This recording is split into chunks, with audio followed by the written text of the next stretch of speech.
Bismillahirrahmanirrahim. Assalamualaikum warahmatullahi wabarakatuh.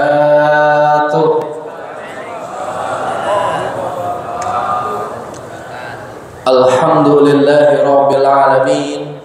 Alhamdulillah nahmaduhu wa nasta'inuhu wa nastaghfiruh wa na'udzu billahi min sururi anfusina wa min sayyiati a'malina. Man yahdihillahu fala mudilla lahu wa man yudlilhu fala hadiya lahu.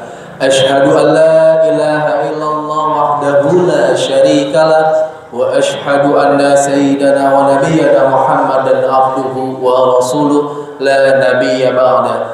Allahumma salli wa sallim wa barik ala sayyidina Muhammad wa ala alihi wa sahbihi ajma'in, amma ba'd.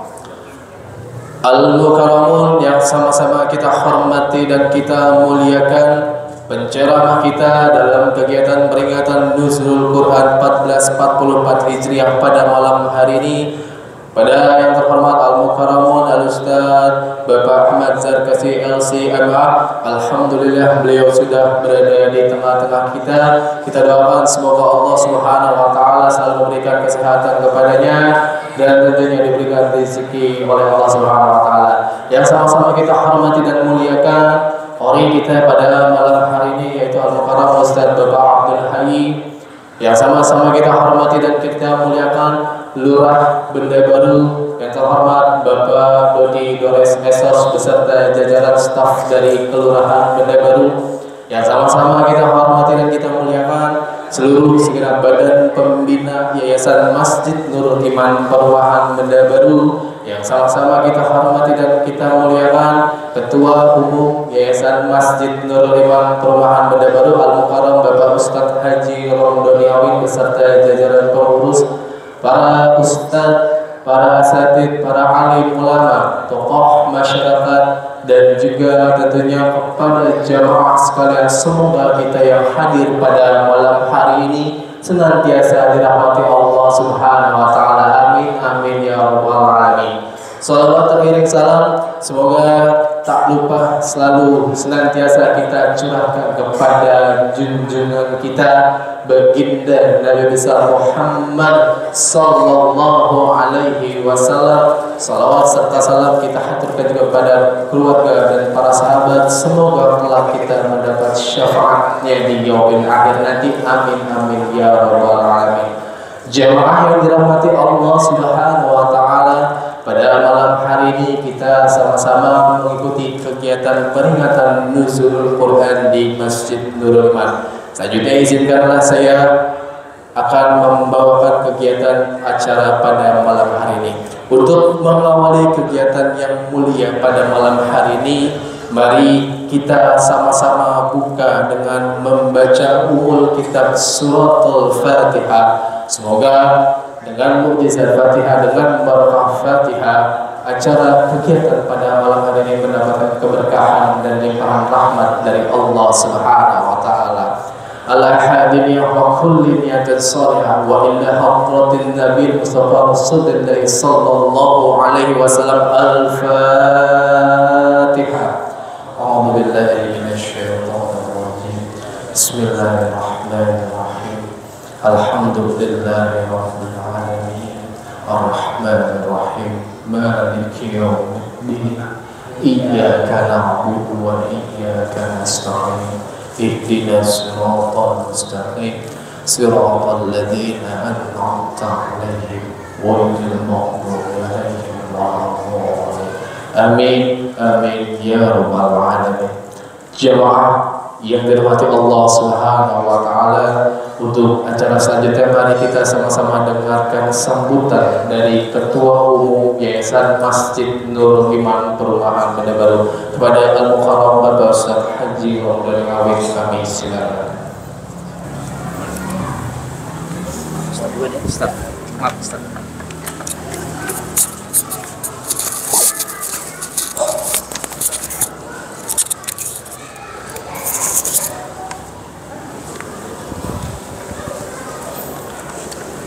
Bismillahirrahmanirrahim. Assalamualaikum warahmatullahi wabarakatuh. Alhamdulillahi rabbil alamin alladzi bi ni'matihi tatimmu shalihat. Alhamdulillahi rabbil alamin wa bihi nasta'in ala umuri dunya waddin. Shalatu wassalamu ala asrofil anbiya wal mursalin sayyidina habibina wa syafi'ina wa maulana Muhammadin wa ala alihi wa sahbihi ajma'in, amma ba'd. Sama-sama kita hormati, kita muliakan. Alhamdulillah hadir Bapak Lurah Benda Baru serta staf Bapak Dedi Dores, Bapak Cycle, Bapak Herdi, serta rombongan yang kami hormati segenap jajaran Badan Pembina. Alhamdulillah hadir Bapak Haji Kasno selaku Ketua Badan Pembina sekaligus Ketua RW 017 Kelurahan Benda Baru, jajaran Badan Pembina lainnya yang hadir, Badan Pengawas, rekan-rekan pengurus, serta rekan-rekan panitia kegiatan Ramadan dan Idul Fitri Masjid Nurul Iman, serta anak-anakku sekalian, para remaja, ibu-ibu semua yang hadir, wabil khusus penceramah kita pada kesempatan kali ini, akhina fillah Ustaz Ahmad Zarkasi. Alhamdulillah beliau hadir di tengah-tengah kita. Mudah-mudahan kehadiran kita senantiasa mendapatkan berkah dari Allah Subhanahu wa taala. Amin. Syukur alhamdulillah kita panjatkan kehadirat ilahi Rabbi Allah Subhanahu wa taala. Salawat dan salam kita sampaikan kehadiran baginda Nabi besar Muhammad sallallahu alaihi wasallam. Bapak dan Ibu yang dirahmati Allah Subhanahu wa taala, tidak berpanjang kalam, kami atas nama panitia kegiatan Ramadan dan Idul Fitri Masjid Nurul Iman Perumahan Benda Baru sekaligus atas nama pengurus Masjid Nurul Iman menyampaikan bahwa kegiatan Nuzulul Quran kali ini adalah merupakan kegiatan rutin yang dilaksanakan oleh panitia Ramadan di Masjid Nurul Iman. Kegiatan rutin ini bermaksud untuk kita hidupkan syiar-syiar Ramadan di lingkungan Perumahan Benda Baru.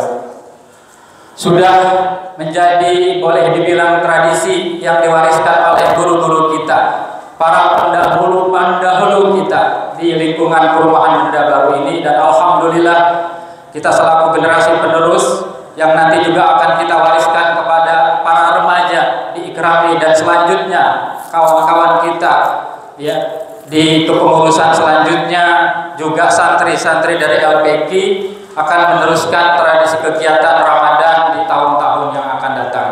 Ini tidak lain dan tidak bukan adalah bentuk komitmen kita untuk setiap datangnya Ramadan kita isi dengan syiar-syiar Ramadan seperti kegiatan peringatan Nuzul Quran pada malam hari ini. Dan alhamdulillah kami mengucapkan terima kasih kepada akhirnya bila Ustaz Kiai Haji Ahmad Zarkasi dari Rumah Fikih yang jauh datang dari Cengkareng. Beliau bisa menyempatkan hadir ke Masjid Nurul Iman ini untuk nanti memberikan mau'izah hasanahnya. Dan tidak berpanjang kalam, mungkin dalam kesempatan yang baik ini, mumpung di sini ada Pak Lurah, Pak Dedi Dores, nanti mohon beliau memberikan sambutan. Kami sampaikan seperti yang tadi telah kami sampaikan sebelumnya, bahwa kegiatan Ramadan dan Idul Fitri di Masjid Nurul Iman memang dari tahun ke tahun ada kegiatan yang beda. Kegiatan berikutnya yang akan dilaksanakan oleh adik-adik kita dari Ikatan Remaja Masjid Nurul Iman Ikrami adalah berupa santunan yatim, piatu dan duafa yang akan dilaksanakan pada hari Sabtu tanggal 15 April 2023, yang laporan terakhir penghimpunan dana dari jamaah baik dari dalam maupun dari luar sudah terkumpul sekitar 9,6 juta, 9.600.000. Masih butuh dana untuk kita salurkan santunan yatim piatu dan duafa sekitar dana yang kita anggarkan 25 juta. Dalam kesempatan yang baik ini kami mengajak kepada para jamaah sekalian, di bulan yang baik ini, Ramadan adalah bulannya sedekah. Mari kita sisihkan rezeki kita untuk mendukung program yang dilaksanakan oleh adik-adik kita di Kerambi. Yang kedua, seperti yang semalam telah disampaikan oleh guru kita, Bapak Haji Ali Musyaffa, bahwa pengurus Yayasan Masjid Nurul Iman telah membentuk kepanitiaan pengembangan dan pembangunan Masjid Nurul Iman. Pengembangan Masjid Nurul Iman yang di dalamnya ada untuk niat kami untuk membangun madrasah atau lokal untuk pendidikan anak-anak kita santri dari LPG. Perlu diketahui, santri kita selama ini belajar, Pak Ustadz, ada di dalam Serambi, ya, sudah berjumlah 120, sekitar kurang lebih 120. Kami dari kepengurusan sebelum-sebelumnya memang belum membangun wadah madrasah atau pendidikan lokal untuk santri, dan pada tahun ini insya Allah kami akan merencanakan untuk mengembangkan masjid yang salah satunya ada madrasah yang kita akan bangun. Berikut juga berupa Serambi dan bangunan inti ini. Kalau Serambi itu kita pengembangan karena menjadi kendala yang klasik ibu-ibu setiap datangnya Ramadan, terutama di hari pertama, hari kedua yang penuh sampai ke jalan-jalan, sampai ke halaman masjid, kepanasan Ustaz di Serambi itu. Insya Allah kalau pengembangan Serambi sudah kita laksanakan, nanti akan kita tinggikan bangunan Serambi dan ruangan inti di masjid ini.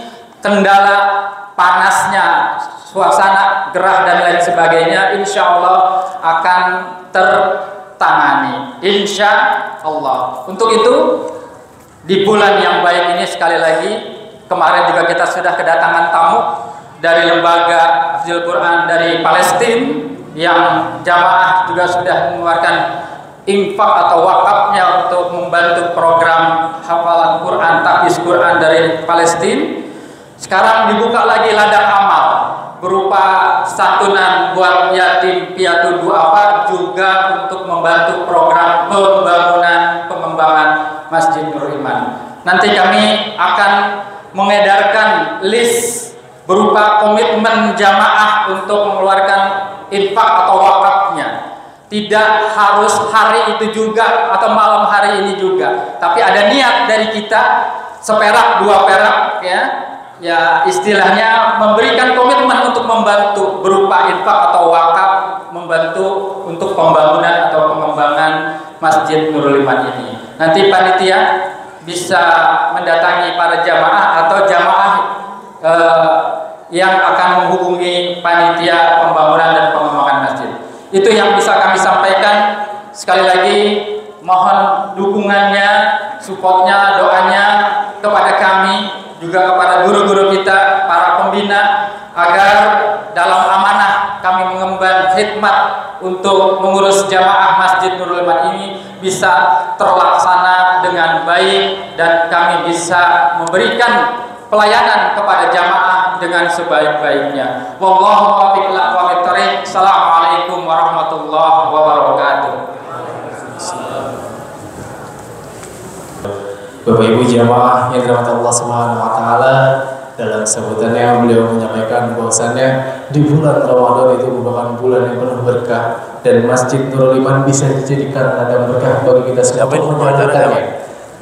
Di Nurul Iman ini ada dua program yang sedang berjalan, mungkin bisa menjadi tanda amal bagi jamaah sekalian, yaitu teman-teman Ikrami yang ingin mengadakan kegiatan santunan. dan yang kedua yaitu Masjid Nurul Iman tengah melakukan renovasi atau pembangunan. Bagi jamaah, mari kita sama-sama fastabiqul khairat, kita sama-sama berlomba-lomba dalam kebaikan, kita sama-sama beramal di jalan Allah Subhanahu wa taala. Jamaah yang dirahmati Allah Subhanahu wa taala, untuk sambutan selanjutnya marilah kita dengarkan dari Bapak Lurah Bendagoro kepada Bapak Dodi Dores SS. Kami silakan. Mana? Kiai bisa aja sini ya. Izin Kiai. A'udzubillahi. Bismillahirrahmanirrahim. Assalamualaikum warahmatullahi wabarakatuh. Bersyukur kepada Allah dengan mengucapkan alhamdulillahirabbil alamin. Bersalawat kepada Nabi dengan ucapan Allahumma shalli ala sayyidina Muhammad wa ala ali sayyidina Muhammad. Puji syukur kepada Allah Subhanahu wa taala. Pada malam hari ini saya bisa duduk bersama di Masjid Nurul Iman Benda Baru. Pertama yang saya banggakan dan saya hormati Ketua Yayasan Masjid Nurul Iman Bapak Kiai Romdoni, sahabat saya, beserta jajaran pengurus yang saya tidak sebutkan satu persatu. Yang saya banggakan Bapak Imam kita yang tadi memimpin taraweh dan sholat isya yang begitu merdu, begitu syahdu. Yang saya hormati Pak Kiai Pak Ahmad Jarkasi LCMA yang sudah hadir di tengah-tengah kita. Saya hormati juga pengurus wilayah Pak RW 17 beserta seluruh pengurus jajaran, seluruh RT beserta seluruh jajaran pengurus, Pak Sekol, seluruh jamaah, Pak Ustadz, para kiai, para bapak haji, bu haji yang ada di luar, mohon izin tidak saya sebutkan satu persatu tanpa mengurangi rasa hormat dan takjub saya.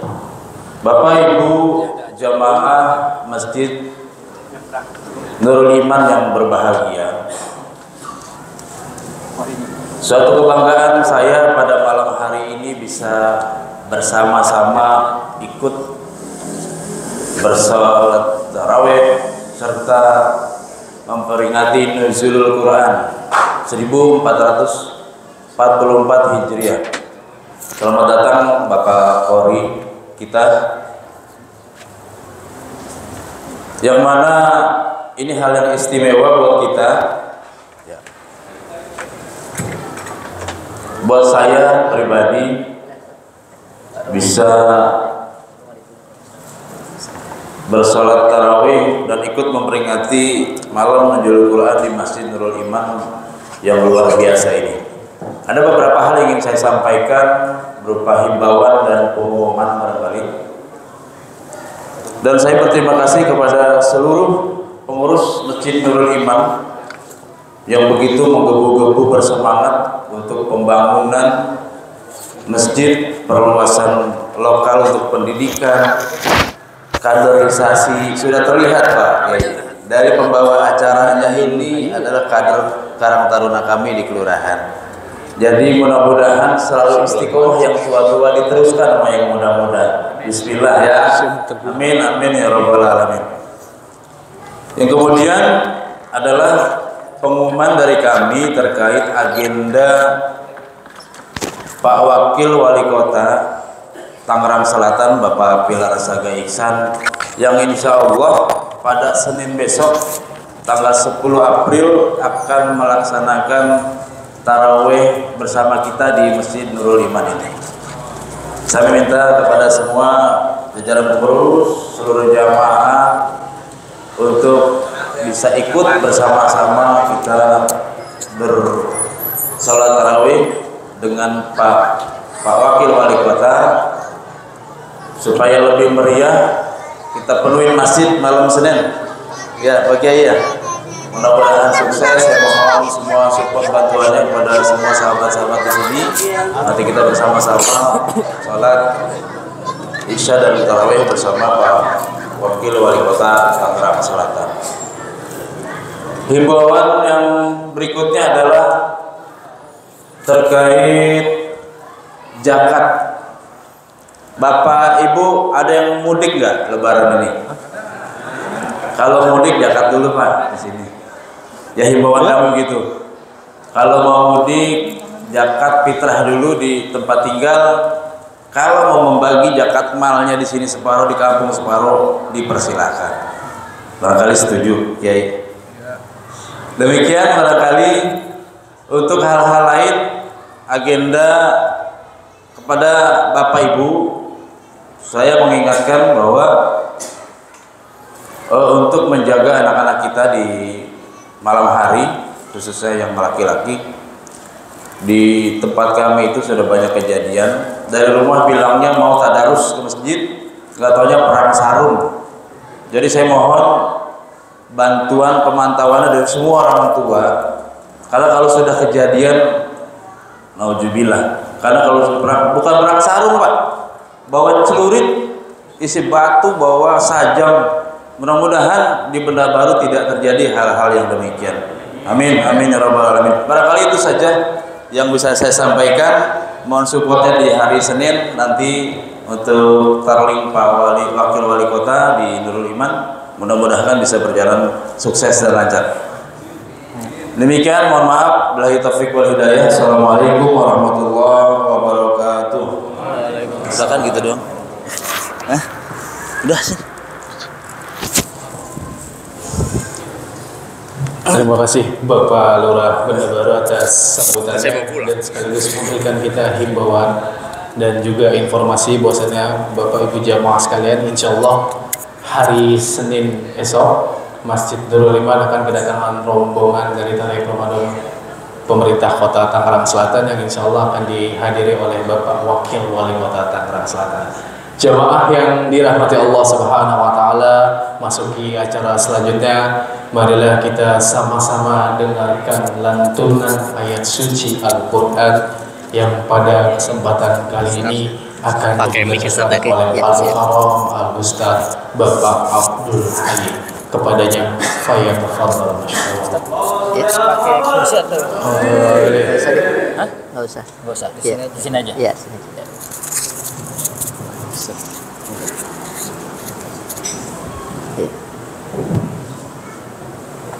Assalamualaikum warahmatullahi wabarakatuh.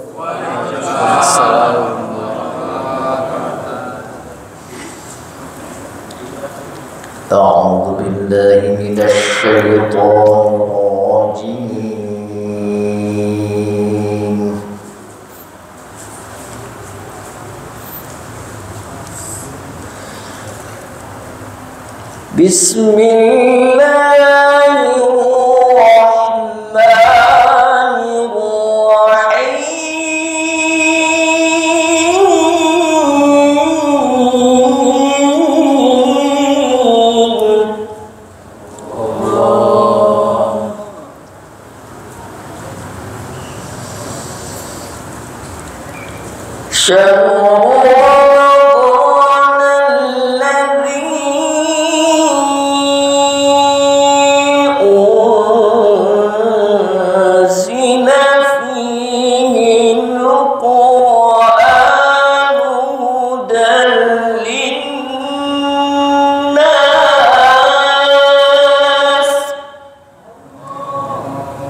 Assalamualaikum warahmatullahi wabarakatuh. Waalaikumsalam.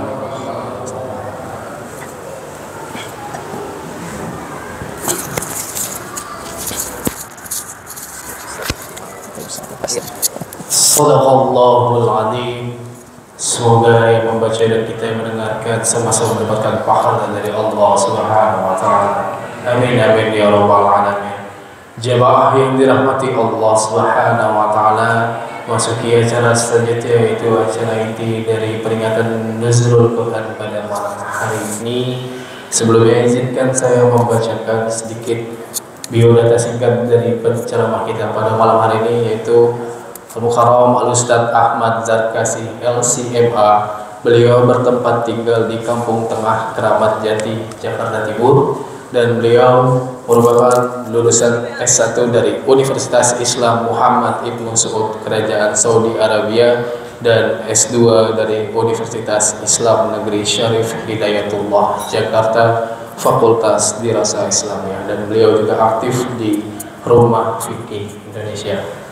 Jamaah yang dirahmati Allah Subhanahu wa taala, sebagaimana yang kita ketahui bersama bahwasanya Al-Qur'an diturunkan kepada baginda Muhammad sallallahu alaihi wasallam kepada kita umatnya di malam 17 Ramadan, dan kita sebagai umatnya kita kadang masih belum mengetahui bagaimana cara kita memperlakukan Al-Qur'an sesuai dengan tuntunan Nabi. Maka dari itu tema pada malam hari ini dalam peringatan Nuzulul Quran pada malam hari ini yaitu memperlakukan Al-Quran sesuai tuntunan Nabi, yang akan disampaikan oleh Al-Mukarram Al-Ustadz Ahmad Zarkasi LCMA. Kepadanya falyatafaddal mashkur. Allahumma shalli ala Muhammad.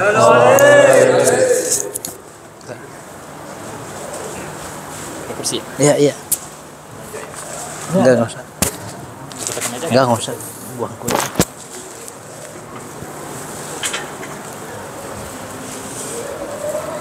Ustaz, ada Ustaz. Saya mau naik duluan mana? Di sini.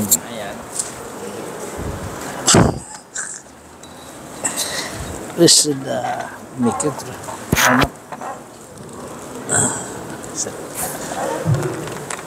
Bismillahirrahmanirrahim. Assalamualaikum warahmatullahi wabarakatuh.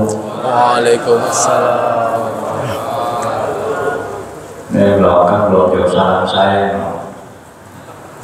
Saya kasih pantun dulu kali biar jawab salam nih. Mau apa kagak? Belum. Cakep banget. Pergi ke pasar beli beras, pulangnya bawa minyak. Yang jawab salam saya keras, saya doain duitnya makin banyak. Assalamualaikum warahmatullahi wabarakatuh. Waalaikumsalam.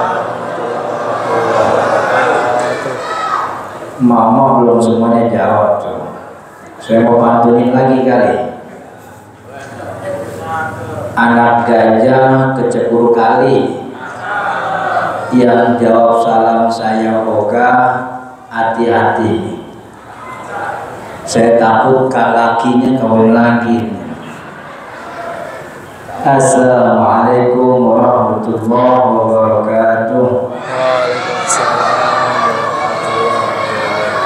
Alhamdulillahirabbil alamin, nahmaduhu wa nasta'inuhu wa nastaghfiruh. Allahumma salli wa sallim wa barik ala sayyidina Muhammadin wa ala alihi wa sahbihi wa man tabi'ahum bi ihsanin ila yaumiddin. Amma ba'du. Yang saya hormati para jemaah Masjid Nurul Iman, wabil khusus akhina fillah Ustaz Ramdhani sebagai ketua DKM, dan juga yang saya hormati Bapak Lurah Benda Baru, Bapak Didi Dores. Alhamdulillah ikut terawih dari awal Pak Haji. Alhamdulillah, ini pejabatnya beriman berarti. Ini pejabat kalau ikut terawih pagi begini nih berarti pejabat soleh ini. Ini kalau belum meninggal jangan dikubur dulu. Orang soleh ini.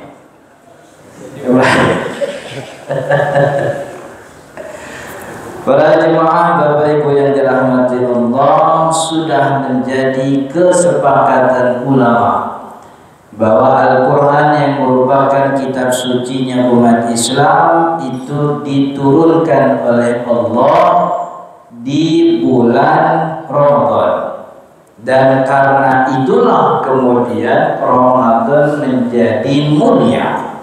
Jadi salah satu sebab kenapa Ramadan ini mulia dan penuh keberkahan, karena di dalamnya ada mukjizat Allah yang mukjizatnya berbeda dengan mukjizat nabi-nabi yang lain. Kalau mukjizat nabi-nabi yang lain nempel sama nabinya, nabinya wafat, mukjizatnya nggak ada lagi karena nabinya udah wafat. Tapi Nabi Muhammad SAW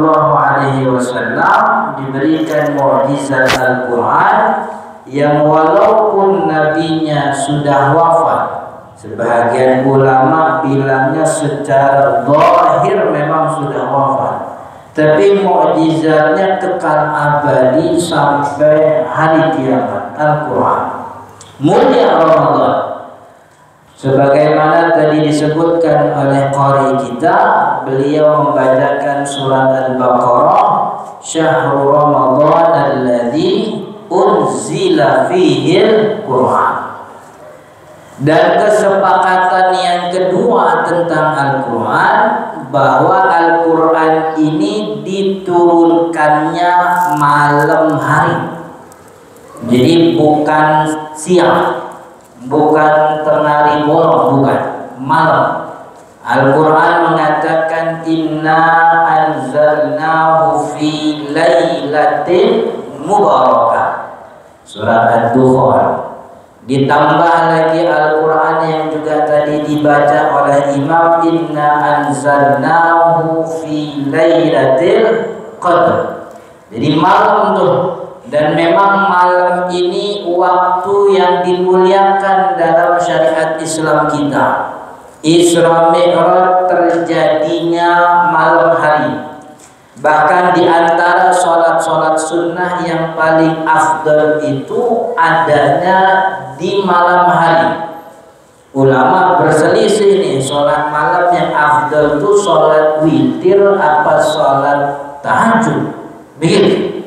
Tapi kedua-duanya di antara perdebatan itu semuanya dilakukan di malam hari. Kalau kita belajar ilmu tasawuf, ilmu tarekat, semua ulama sufi sepakat bahwa wali-wali Allah itu diangkat menjadi wali oleh Allah malam hari. Jadi malam memang waktunya mulia. Bahkan kata ulama, pagi hari itu cuman kerjaan kita cuman nangkepin yang udah didoain di malam hari. Jadi malam kita berdoa minta rezeki, pagi itu tinggal nyerokin doang begitu. Itu kerja benernya mah malam hari gitu. Jadi wali diangkat malam hari, sholat mulia malam hari, Isra Mi'raj malam hari. Sampai presiden kita kan diumuminnya malam hari. Iya ya, benar apa enggak? Emang waktu mencari kemuliaan tuh malam-malam memang. Yang kata Nabi Muhammad SAW, biar bisa masuk surga wasallu wan nasu niyam, kan begitu. Salat di mana orang-orang pada tidur tuh malam hari. Gitu.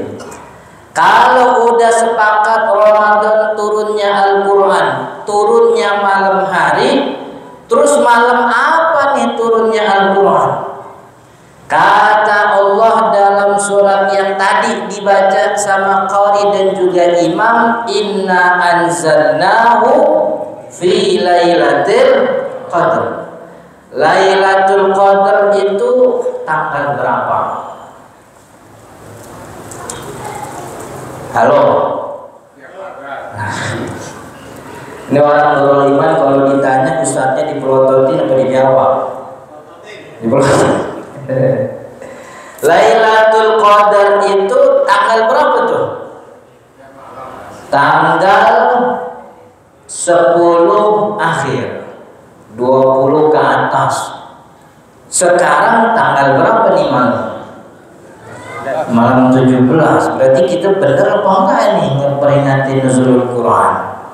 Kan kata Al-Quran, inna anzalnahu fi lailatul qadar. Ini baru malam 17 ini. Nabi Muhammad bilangnya taharraw lailatul qadri fil ashril awakhir. Cari itu Lailatul Qadar. Lailatul Qadar itu malam 10 terakhir. Gitu. Ntar kalau di rumah ditanya sama anaknya juga kudu bisa jawab. Gitu, ditanya bapak dari mana? Nuzulul Quran. Anak sekarang kan pada pintar ngebalikin. Kan katanya Al-Quran turun Lailatul Qadar. Lailatul Qadar kan 10 akhir. Masa orang malam 17 udah pada nuzulul Quran? Nah, gitu tuh. Itu ngebalikin buat bocah bagaimana tuh ntar tuh. Ini kudu paham ini kita. Gitu. Jadi Allah dalam penerangannya tentang turunnya Al-Quran menggunakan dua kalimat yang berbeda. Kadang Allah menggunakan anzalnahu. Tapi dalam ayat lain Allah mengatakan dalam surat Al-Baqarah, wa in kuntum fi raibin mimma nazzalna. Gitu. Jadi satu ayat Allah bilangnya anzalna, satu ayat lagi bilang nazzalna. Anzal sama nazzal itu zainnya pakai tasydid. Anzal, nazal, zainnya pakai tasydid. Itu maknanya sama-sama turun. Cuman kalau anzal ini turunnya sekaligus. Kalau bahasa orang kampung saya gedebuk. Apa tuh gedebuk tuh? Sekaligus turun itu Al-Quran semua-muanya. Dari Al-Fatihah Bismillah sampai minal jinnati wan nas. Itu turunnya Lailatul Qadar. Tuh gitu. Jadi Al-Quran turunnya dua kali. Pertama dari Allah turun ke Baitul Izzah. Bahasa kita begitu. Bahasa orang awam Baitul Izzah itu langit pertamanya dunia. Lalu dari langit pertama itu kemudian diturunkan melalui malaikat Jibril oleh Allah kepada Nabi Muhammad munajjaman. Itu yang kalimatnya nazal itu berangsur-angsur sesuai dengan kebutuhannya Nabi Muhammad SAW. Jadi yang kita peringati sekarang ini adalah awal pertama kali turun periode kedua. Periode pertama sekaligus turun itu malam Lailatul Qadar. Karena itu malam Lailatul Qadar kita juga nggak tahu itu ada di malam apa, gitu. Maka yang nggak tahu kita tanggalnya nggak diperingatin sama ulama. Ulama memperingati nuzulul Quran yang mana itu turun periode kedua, berangsur-angsur selama 13 tahun. 13 tahun. 23 tahun dari Mekah sampai Nabi Muhammad hijrah sampai kemudian Nabi Muhammad wafat. Yang pertama kali turun di goa yang kita sering sebut namanya Gua Hira. Jadi itu ada gunung namanya Jabal Nur. Di Jabal Nur ada goanya namanya Gua Hira. Nabi Muhammad SAW umur 39 tahun 6 bulan itu udah mulai demen yang namanya uzlah. Uzlah itu menyendiri gitu. Jadi menyendiri ibadahnya langsung ke Gua Hira. Itu kalau Bapak Ibu pernah umroh atau haji, sempat sama mutawifnya diajak main ke Gua Hira, itu dari Gua Hira ngelihat langsung ke Ka'bah bisa tuh. Gitu. Itu dari Gua Hira itu, dari pintu depan Gua Hira ke Ka'bah ketemu gitu. Langsung bisa. Jadi ini Nabi Muhammad 6 bulan nih uzlah menyendiri gitu. Ya kita juga ada sih umur 39 udah demen uzlah gitu. Ya cuman urusannya tahu mau dapat wahyu atau mau dikejar-kejar debt collector saya nggak tahu itu. Menyendiri hilang mulu gak ada, pagi gak kelihatan, siang gak ada, malam hilang lagi gitu. Rupanya emang cicilan lagi banyak itu dia. Emang lagi segitu umur emang lagi pantas-pantasnya nyicil itu. Motor ya nyicil, mobil ya nyicil, sampai bininya panci di dapur nyicil juga itu. Ada yang begitu di sini ada? Mana orangnya? Sini.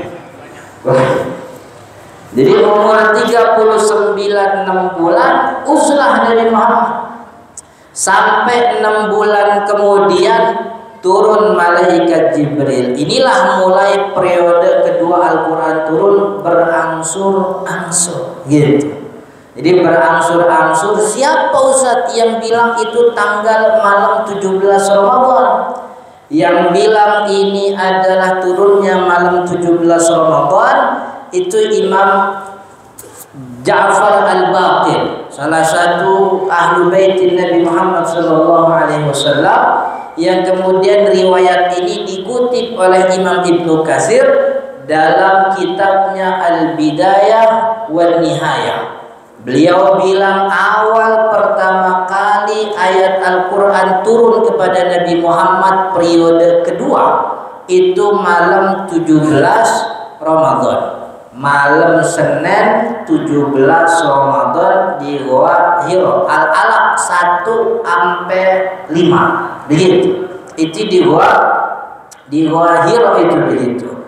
Jadi 5 ayat. Maka itu kemudian banyak di antara umat muslim yang memperingati nuzulul Quran malam 17 Ramadan. Kemudian dikuatkan oleh Al-Quran, ada dalilnya. Allah menyebut dalam surat Al-Anfal, "Wa ma anzalna 'ala abdina yaumal furqan yaumal taqal jam'an." Ya, surat Al-Anfal itu cerita tentang kemenangan kaum muslimin di perang Badar. Allah nyebutnya Yaumal Furqan. Itu perang Badar. Perang Badar itu terjadinya kapan? Tanggal 17 bulan Ramadan. Jadi benar ini kebanyakan kita yang bilang bahwa nuzul Quran 17 Ramadan ini turun periode kedua, di mana periode pertama malam Lailatul Qadar turun sekaligus semua ayat Al-Quran, lalu berangsur-angsur mulai surat Al-Alaq sampai akhirnya kata sebagian ulama ayat terakhir yang turun kepada Nabi Muhammad itu Al-Yawma Akmaltu Lakum Dinakum, surat Ali Imran, Al-Maidah. Tapi sebahagian lain mengatakan bukan itu. Yang terakhir turun kepada Nabi Muhammad surat Al-Baqarah, wattaqu yawman turja'una fihi ilallah, dan seterusnya gitu. Tapi apapun itu, apa yang menjadi peringatan kita ini tanggalnya udah benar. Lalu kemudian kalau udah tahu nih sejarahnya, Terus apa yang bisa kita ambil dari peristiwa nuzulul Quran? Nabi Muhammad SAW daripada Sayyidina Ali bin Abi Thalib, ini riwayat dikutip oleh Imam At-Tirmidzi dalam kitab sunannya. Beliau mengatakan sallallahu alaihi wasallam, ini yang mesti kita lakukan terhadap Al-Quran. Kata Nabi Muhammad, man qara al-Qur'ana fastadhharahu wa ahalla halalahu wa harrama haramahu adkhalahu Allahul jannah wa syaffa'a lahu fit tis'ati min ahli baitih. Kata Nabi Muhammad, orang yang baca Al-Quran, ini mesti prosesnya kita jalanin. Orang yang baca Al-Quran wastadhharahu, kemudian dia pelajari apa itu isi Al-Quran, wa ahalla halalahu, lalu dia menghalalkan yang dihalalkan Al-Quran, dia mengharamkan yang diharamkan Al-Quran, maka ganjarannya Allah masukin dia ke dalam surga, sekaligus Allah memberikan syafaat sebab orang ini 9 orang dari keluarganya. Jadi 9 orang keluarganya yang mestinya masuk neraka dapat syafaat gara-gara dia yang melakukan 3 hal ini nih. Baca, belajar, ngerjain, tuh begitu. Jadi yang pertama biar bisa masuk surga, baca dulu. Jadi kudu kita bisa pinter baca Al-Quran. Nih saya mohon maaf, hampir tiap tahun saya bilang ke jemaah, jangan hatamin Quran di bulan Ramadan. Bukan berarti nggak boleh hatam, cuman hatam Al-Quran kagak wajib. Yang wajib itu baca Al-Quran sesuai bagaimana Al-Quran diturunkan dari Jibril kepada Nabi Muhammad SAW. Itu Jibril waktu bacain Al-Quran kepada Nabi Muhammad ada tajwidnya, ada izharnya, ada iqlabnya, ada idghamnya. Maka waktu Ramadan yang panjang dan luang ini manfaatin biar bisa baca Al-Quran aja dulu. Jangan kejar-kejaran hatam nih, mohon maaf. Orang yang kejar-kejaran hatam kalau Ramadan 30 hari kan minimal dia baca sehari itu 1 juz. 1 juz itu kalau mushaf Madinah, yang mushaf yang rada kerenan tuh, mushaf yang cakep itu tulisannya, itu 1 juz itu 10 halaman. 10 halaman tuh 20 lembar. Akhirnya gara-gara ngejar biar bisa hatam, bacanya cepet-cepet. Nggak ketemu itu mana tajwidnya. Matnya kagak ada, yang pendek jadi panjang, yang panjang jadi pendek, ada yang tebal ditebelin, ada yang mestinya tipis ditebelin, yang tebal ditipisin, tidak sesuai. Akhirnya masuk Ramadan begitu bacanya, keluar Ramadan bacanya gitu lagi, kagak ada perubahan. Itu ibaratnya balok nih, balok masuk bengkel. Mestinya balok itu masuk bengkel kan keluar jadi kusen. Jadi kusen, jadi bangku, jadi meja. Kalau balok masuk bengkel balok, keluar balok lagi, kira-kira yang sewot siapa tuh? Tukang gotong kan ya? Tahu gitu mau gua kagak gotong kan ya? Tahu gitu gua kagak panjangin umur kan ya? Begitu maksudnya. Ini kita masuk balok, keluar jadi kusen. Dulu bacanya aiu, meluar Ramadan baca udah bisa begitu. Makanya kalau yang belum pada bisa, saran saya nih, jangan belajar alif-alifan. Belajarnya langsung alif beneran. Ya, alif-alifan gak beres-beres. Alif-alifan dibaca, gak beres-beres. Alif beneran bacanya, begitu. Ya, cuman yang namanya Al-Quran ini kitab suci mulia. Bagi yang paham kagak paham, yang bacanya entah apa namanya, endet-endetan atau endet-endetan bacanya. Kalau Nabi Muhammad bilangnya ya tata, bacanya kagak lancar. Baik bacanya lancar kagak lancar tetap dapat pahala. Yang dihitung semangat belajarnya. Itu yang pertama nih, ngelewatin dulu proses turunnya, proses kita berperilaku kepada Al-Quran. Pertama jadi bacaan kita. Karena ini Al-Quran kata Nabi Muhammad syafi'an li ashabih, bakal jadi syafaat buat orang yang baca. Nih kalau kita main hitung-hitungan, kira-kira nih kita kan seberapa rajin sholat kita tahu sendiri kan ya. Seberapa banyak kita sedekah kita tahu sendiri. Seberapa bagus kita jaga hati kita ngerti sendiri. Kira-kira orang model kita bisa masuk surga langsung apa kagak begitu? Kira-kira begitu, kira-kira ini mah begitu. Maka kalau kira-kira kagak sanggup, Allah ngasih cara. Apa caranya biar dapat syafaat? Salah satunya syafaat dari Al-Quran. Baca aja tiap hari. Nih kalau kata guru saya, orang biar tuanya kagak pikun, nih mohon maaf nih Bapak Ibu nih. Ini emang pesannya begitu. Resep biar tua tetap sehat kagak pikun, minimal 1 hari baca 1 ain. Kan ada tuh ain tuh di pinggiran Al-Quran tuh, kan ada ain. Nah, ain tuh 1/4 juz. Gitu. Baca 1 ain minimal aja. Habis subuh baca sehalaman. Nanti habis duha sehalaman lagi. Zohor sehalaman lagi. Asar sehalaman lagi. Itu 5 waktu dapat 1 ain tuh sehalaman doang. Paling sehalaman berapa sih? Berapa menit? Kagak nyampe 5 menit sehalaman mah gitu. 1 ain aja. Oh, karena yang namanya ibadah paling afdol umatnya Nabi Muhammad itu baca Quran. Maka biar baca Quran itu jadi rutin sama kita, usahain 1 hari 1 ain aja. Itu yang kayak begitu itu insya Allah tuanya kagak kena apa yang namanya pikun. Orangnya sehat. Matanya mungkin udah kagak awas, tapi otaknya masih jalan insya Allah. Begitu. Jadi baca Al-Quran setiap hari 1 ain. Kalau udah baca yang kedua kata Nabi Muhammad istidhar. Istidhar itu bahasa umumnya dipelajarin. Apa itu makna Al-Quran kan ya? Ada hukumnya, hukum apa?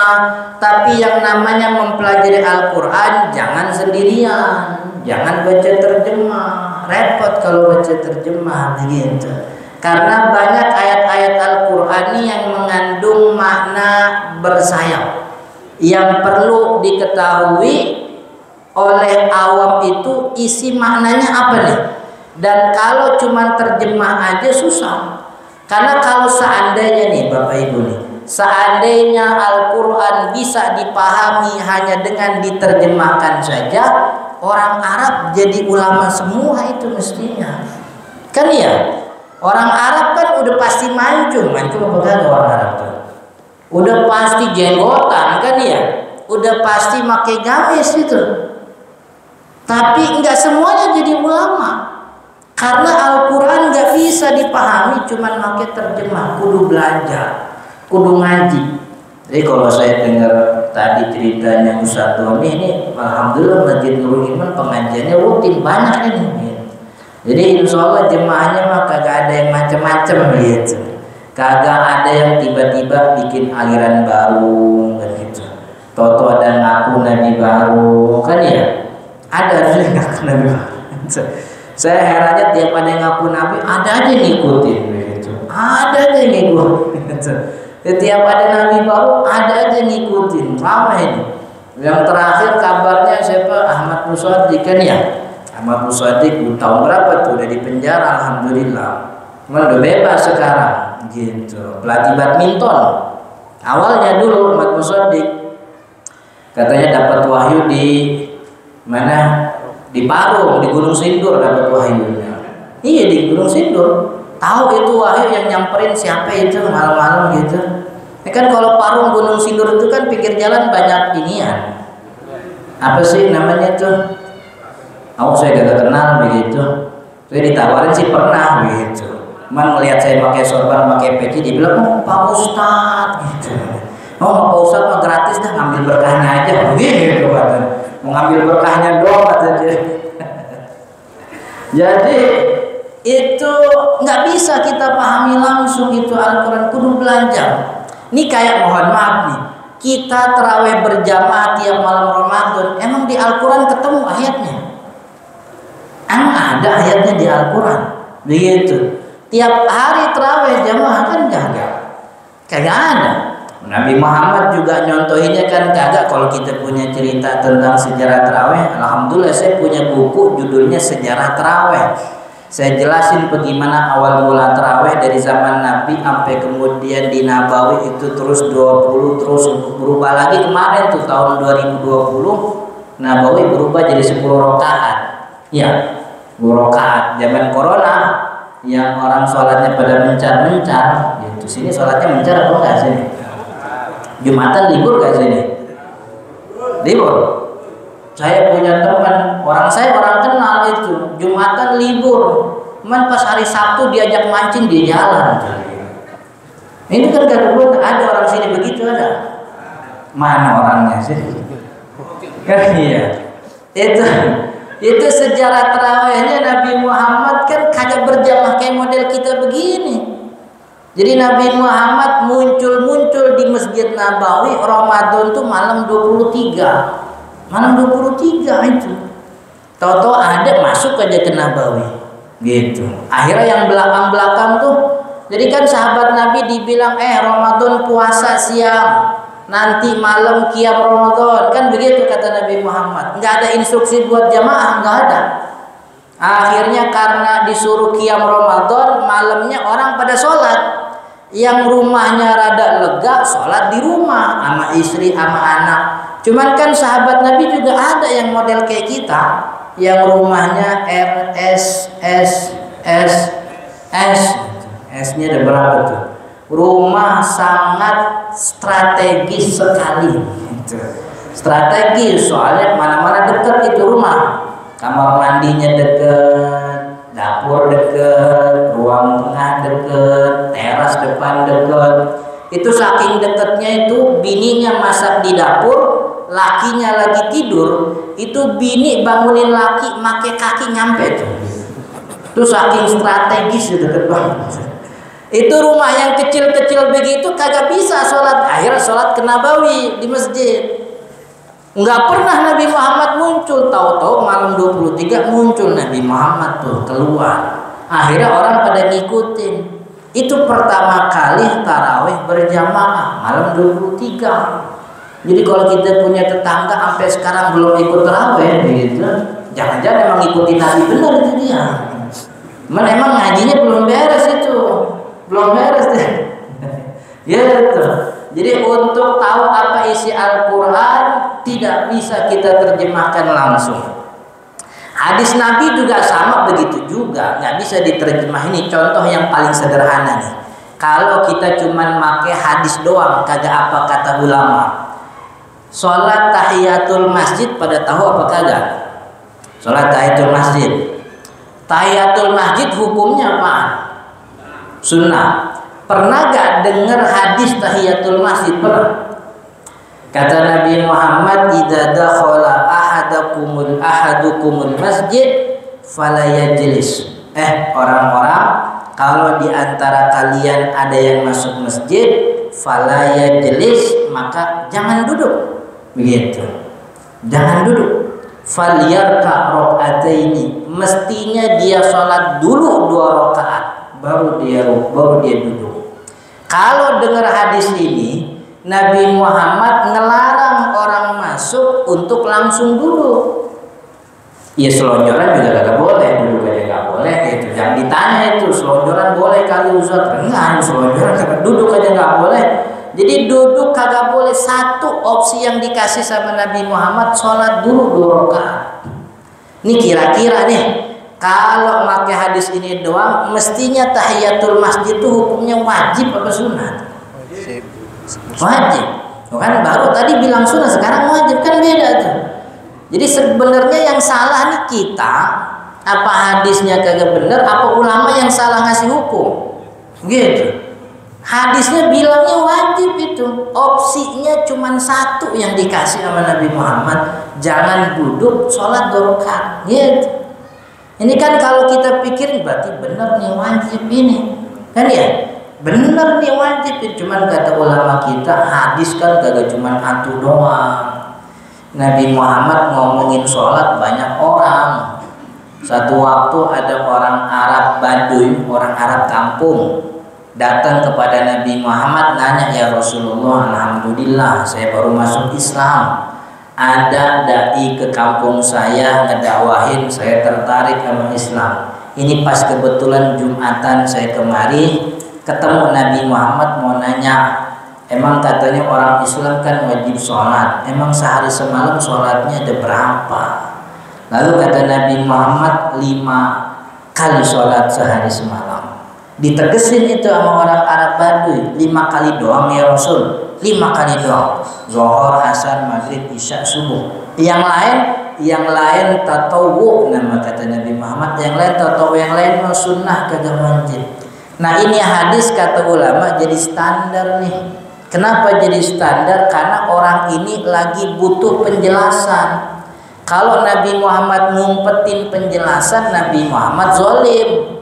Nanti kan orang ini pulang. Kalau seandainya di dekat rumahnya ada masjid, dia masuk kagak sholat dengan alasan, kemarin gua ketemu Nabi, kata Nabi Muhammad yang bilang beliau yang wajib cuma 5. Berarti kan dosa itu dia. Karena pas masuk masjid dia kagak sholat. Kan nggak mungkin kita bilang ini orang berdosa gara-gara Nabi Muhammad ngumpetin penjelasannya. Maka itu perintah-perintah sholat selain 5 waktu itu levelnya kita turunin jadi kesunahan, begitu. Itu dalil ulama fikih begitu. Jadi hadisnya dikumpulin dulu, lalu disortir nih mana yang benar nih hadis ini. Ini tabrakan nih, begini nih. Jadi kesimpulan hukumnya gimana? Ambil yang paling meyakinkan, begitu. Jadi nggak asal ketemu hadis, ketemu ayat, wah ini haram nih. Begitu. Ini kan ada anak-anak sekarang yang kalau melihat apa-apa aja yang kagak ada di hadis dibilang apa? Bid'ah waktu dia. Gitu. Dibilang bid'ah gitu. Artinya bid'ah. Itu nentuin tema khutbah Jumat juga bid'ah itu. Ini emang Nabi Muhammad pernah nentuin tema khutbah. Pagi-pagi hari Jumat dia WhatsApp, entar khutbahannya judulnya kan kagak ada. Itu khutbah Jumat digilir juga kan bid'ah juga itu. Nabi Muhammad digilir khutbahnya kan kagak, kan tiap hari emang tiap Jumat Nabi Muhammad doang yang khutbah kan itu.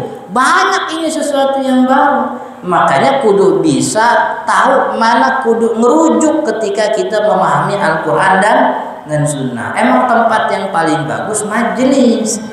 Jadi jangan jauh-jauh dari majelis ilmu. Datang ke majelis ilmu belajar. Ada yang bingung-bingung sama masalah agama, tanya Ustaz. Ini benar, ini begini hukumnya. Begitu. Jangan asal main main hukum sendiri, kagak bisa. Benar Al-Quran mudah dibaca, ya dibaca mudah. Cuman untuk memahaminya kan butuh penjelasan. Coba dah, yang pertama aja dah. Ayat pertama Al-Quran bunyinya bagaimana? Bismillahirrahmanirrahim. Yang jadi pertanyaan, Bismillah tuh Fatihah apa bukan? Fatihah apa bukan tuh? Tapi kenapa imam-imam di Masjidil Haram kalau sholat Fatihahnya kagak dikerasin? Kan bukan cuma kita doang itu, yang banyak tempat begitu. Ini kan jadi perdebatan nih. Jadi nggak usah jauh-jauh, ayat pertama aja kita udah bingung. Maka kudu datang ke ulama, kan ya. Ini bagaimana nih penjelasannya, kan begitu. Biar nantinya nggak ada orang-orang yang asal memahami Al-Quran. Jadi salah satu sebab banyaknya keributan terjadi di antara kita karena banyak orang tidak berilmu asal memberikan fatwa hukum. Terakhir yang Ramadan yang paling kacau dibilang orang kalau masih azan subuh masih boleh makan sahur. Siapa tuh yang bilang begitu tuh? Ada itu yang bilang begitu. Kan kagak ada satupun ulama kita kalau udah masuk waktu subuh nggak boleh makan, udah beres urusan. Kalau masih azan boleh makan. Yang jadi pertanyaan azan yang masjid mana nih? Masjid yang paling dekat rumah apa yang rada jauh? Apa masjid yang ada di YouTube? Di TV, kita bukanya YouTube, kita telat-telatin azan subuhnya kan ya. Ini jadi pertanyaan. Soalnya kalau pakai azan subuh kan tergantung muazin gitu. Ini muazin rada males jam 5 dia baru azan. Muazinnya lagi cepet baru dapat THR jam 4 seperempat udah azan dia. Jam 4 seperempat udah azan. Iya, imsak belum udah azan. Pokoknya kalau udah masuk subuh udah begitu. Kan kita banyak banget ini ributnya soal agama nih, mohon maaf nih. Umat Islamnya rame tapi ributnya sering. Ramadan nih ributnya banyak. Ribut Allahumma lakasum tuh aja diributin. Allahumma lakasum tuh diributin. Katanya hadisnya kagak sahih. Yang benar itu apa? Zahabul zomahu. Itu Bapak Ibu kalau perhatiin, itu Upin Ipin sampai ganti doa. Iya bener, Upin Ipin MNC TV itu cemen kartun. Itu mulai tahun 2019 ganti doa dia. Yang awalnya Allahumma lakasumtu zahabat dhoma. Makanya saya mati-wanti itu, kalau udah maghrib jangan ngasih MNC, soalnya ntar ketemu Upin Ipin repot itu jawabnya. Bocah ngeliat gitu. Mau yang lain aja yang Allahumma lakasumtu. Akhirnya di hari kedua kemarin kebetulan saya kagak mantau, anak-anak nonton MNC. Habis azan maghrib Upin Ipin doa zahabat dhoma. Bocah nanya itu sama maknya. Soal kan diajarin di TP Allahumma lakasumtu. Ditanya, "Bu, kok Upin Ipin doanya beda sama kita?" gitu. Bini saya juga bingung. Dia tahu lakinya ustadz, noh tanya ayah aja noh gitu. Saya makin bingung bagaimana jawab nih bocah nih. Akhirnya saya jawab, Upin Ipin mah beda aliran sama kita. Emang aliran Upin Ipin apa? Dia mah alirannya orang Malaysia gitu. Kan repot itu jawabnya. Sampai Allahumma lakasumtu ribut. Belum lagi ini lagi sahur juga ribut orang kita. Imsak tuh pas azan subuh apa 5-10 menit sebelum azan. Diributin itu doang, itu diributin. Padahal tinggal beres makan udah urusan gitu. Kagak usah nanya-nanya imsak kapan beres makan, sikat gigi ke masjid, udah urusan beres itu. Kagak usah nanya imsak ribut itu. Ribut. Tarawih 20 apa 8 kan ya? Kata yang 28 males loh, puasa-puasa sholat 8 rakaat doang. Kata yang 8, yang 20 kagak ngerjain yang dikerjain Nabi, gitu. Ya orang yang kagak tahu ini 8 apa yang benar 20 nih. Gue ikut 8 kata yang 20 salah, gue ikut 20 yang kata 8 salah, udah kagak usah terawih dah. Akhirnya dia di rumah aja. Tapi soal salah sini salah kan ya. Itu kenapa rupanya kalau Ramadan kalau malam tuh sinetron makin banyak judul barunya gitu. Rupanya buat mengakomodasi orang-orang yang bingung sama 20 per 8 gitu. Akhirnya pulang ke rumah dia nonton TV. Jadi ini ribut kebanyakan ini gara-gara orang yang kagak ahli ngomong. Bukan ustadz, bukan kiai pada ngomong. Yang sialnya lagi dia orang terkenal, followernya banyak. Ini kan sekarang kepakaran udah hilang. Pakar ini, pakar itu kagak penting. Yang penting terkenal apa kagak, punya follower apa enggak, kan begitu. Kan iya sekarang. Sialnya yang terkenal asal ngomong. Jadi yang dokter ngomongin Quran, ahli bedah ngomongin hadis, ya akhirnya tukang yang ustadz tukang baca Al-Quran ngomongin joran pancingan. Habis sudah mendoyan pancing dan uploadnya joran pancingan lagi. Emang ustadznya doyan mancing. Ustadz, kasih tahu anak-anak hadis apa ayat apa. Habis sudah ada dokter yang ngasih ayat katanya begitu. Ngasih hadis habis sudah ada Pak itu tukang bangunan ngasih hadis begitu. Emang hilang. Maka cari ini guru yang benar. Alhamdulillah kalau kita punya anak masukin pesantren. Ini bisa gawat ini. Bisa gawat. Kemudian yang ketiga, ahalla halalahu wa harrama harama. Udah baca udah, pelajarin udah, maka yang ketiga ngamalin. Yang kata Al-Quran halal, halal kita kerjain. Yang kata Al-Quran haram, haram kita kerjain. Jangan dikerjain, tinggalin. Artinya apa yang bilang Al-Quran ini wajib, kerjain. Biarpun sejuta orang kagak suka sama kerjaan ini, kalau ini Allah bilang wajib, wajib kerjain. Gitu. Makanya dari ini Nabi ngajarin kita supaya punya prinsip. Prinsip itu orang yang hidupnya make nilai, yang nilainya kagak ganti-ganti, yang nilainya kagak pernah berubah dari dulu baik sampai terus-terusan baik. Itu Allah yang punya nilai begitu. Al-Quran adanya di situ. Tapi kalau kita punya prinsip, tapi prinsipnya pakai nilai orang. Kalau nilai orang mah hari ini dia bilang bagus, tahun depan bilang jelek. Dulu yang kita bilang jelek, sekarang bilang bagus. Maka ikutin yang dihalalin Al-Quran, tinggalin yang diharamin Al-Quran. Orang mau kata apa juga, kalau Allah bilang haram, haram. Karena kalau kita ngikutin apa kata orang, kagak beres-beres. Ini contoh nih, kejadian nyata. Dulu ada artis namanya Marshanda. Kenal apa kagak Bapak Ibu Marshanda? Kenal gak? Ya jawab yang kenceng, kenal. Jangan saya doang nih kenal gitu. Saya kagak enak juga. Itu Marshanda tahun dimana orang kagak punya HP, belum ada Instagram, belum ada Twitter, pernah diliput sama media, dibilang Marshanda penyakit mental, bipolar. Apa sebabnya dibilang begitu? Ada video yang kerekam itu Marshanda lagi joget-joget depan kamera sambil marah-marah, ngoceh depan kamera sendirian, nyebut orang-orang yang dikenal, nih bajingan, nih brengsek-brengsek gitu. Media bilangnya penyakit mental, bipolar katanya. Dulu kita juga bilang begitu tuh, penyakit mental. Tapi zaman sekarang yang joget kayak Marshanda banyak apa enggak? Banyak apa enggak? Kita bilangnya gila apa enggak? Nah kan bingung dibilang gila. Emang semua orang ngerjain begitu. Dibilang kagak gila, itu gimana ini kan ya? Emang gila itu. Ini kalau kita ngikutin nilai orang berubah-berubah. Dulu yang namanya naik mobil, anteng aja naik mobil. Muncul itu tren naik mobil, dia keluar depan mobil, pintunya dibuka, dia joget depan mobil. Kan PA banget itu orang. Kan ya? Itu nilai. Dulu ada fenomena anak-anak kita pakai celana kedodoran. Pernah enggak? Sini nyampe gak nih ke bendanya. Jadi celana belum nyampe pinggang udah diikat begitu. Kan ya? Ada artis itu yang pada ngikutin semua begitu. Itu kalau di kampung saya orang cebok belum beres udah jalan-jalan begitu itu.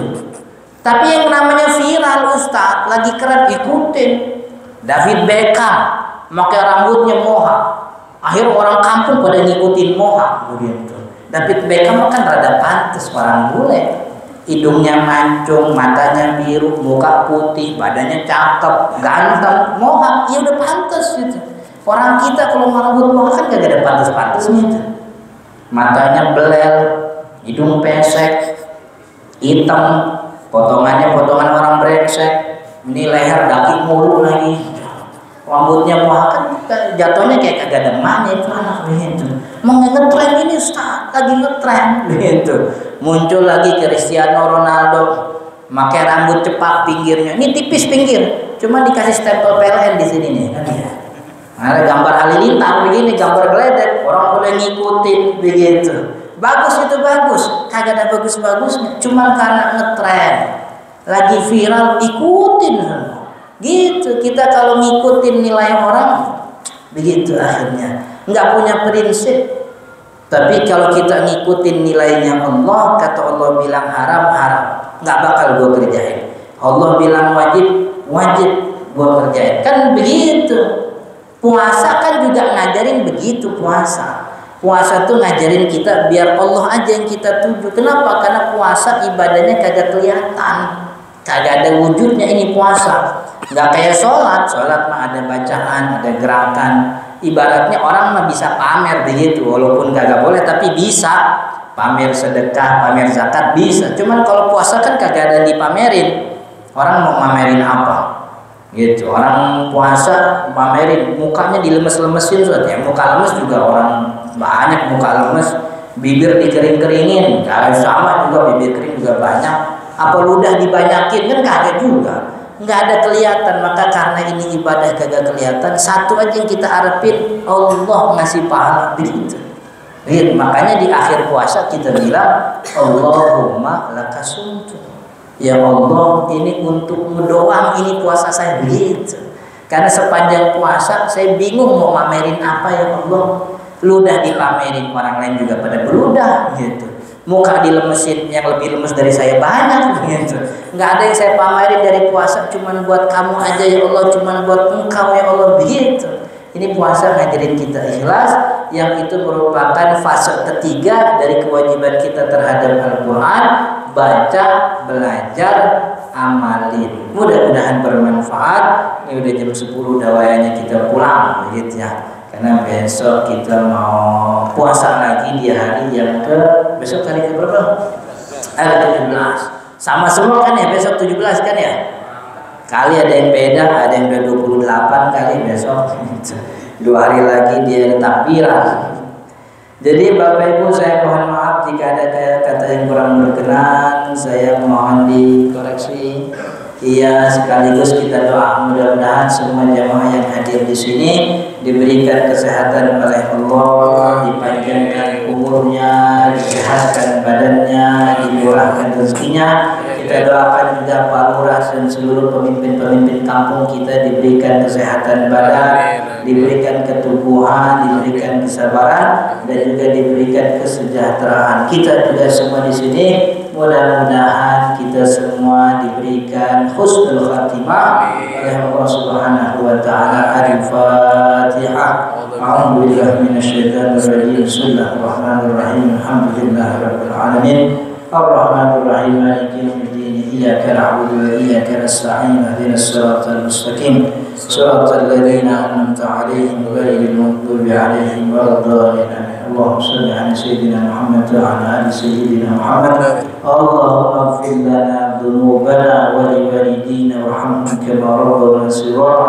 Allahumma anfa'na bima 'allamtana wa 'allimna ma yanfa'una warzuqna 'ilman nafi'an warzuqna fahman sahihan fid din ya rabbal alamin. Allahumma ij'al jam'ana hadha jam'an marhuma waj'al tafarruqana min ba'da hadha tafarruqan ma'suma. Sallallahu ala sayyidina Muhammadin wa ala alihi wasallam.